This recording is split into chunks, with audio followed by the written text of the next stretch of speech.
This is Andrew Stotz of Stotz Investment, showing the product Watching the Street in the Philippines. This product looks at analysts' consensus recommendations, earnings forecasts, and target prices. Let's start with consensus recommendations in the Philippines, and we can see a bottom-up country relative consensus recommendation now is at the maximum, buy.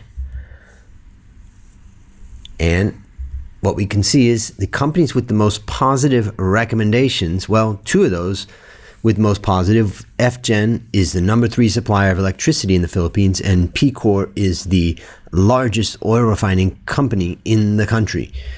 Now, companies with the most negative recommendations, there's 4 of them here that are all conglomerates spanning over a large number of industries with their investment companies. If we move on to consensus earnings estimates, we can see consensus EPS growth estimates versus the actual EPS growth.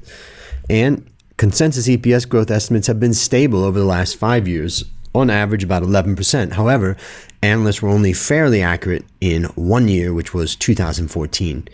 Companies with the highest consensus EPS growth estimates, well, JFC is the top one, and they own the fast food brand Jollibee that has been referred to as Asia's McDonald's, as well as being the franchise of international brands such as Burger King. Companies with the lowest consensus EPS growth estimates, well, one of them is Tel, Philippines' long-distance telephone company, and they've faced tough competition in the mobile segment and lost market share to global telecom in recent years. Finally, we look at consensus target price, and we can see this chart shows consensus target price expected return versus the actual return. Both the actual return and the estimated upside has been very volatile in the Philippines. Analysts were only fairly accurate in 2013. In fact, that's a year where it's very rare that you see analysts so negative and the actual results turn out negative. Analysts tend to almost always be positive. Companies with the highest consensus target price expected return, well, one of those is ICT, which has the lowest EPS growth estimates, but among the highest target price expected returns.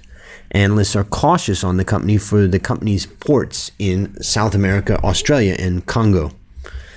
Companies with the lowest consensus target price expected return, well, we have seen they all seen their share prices go up by 20% or more year to date.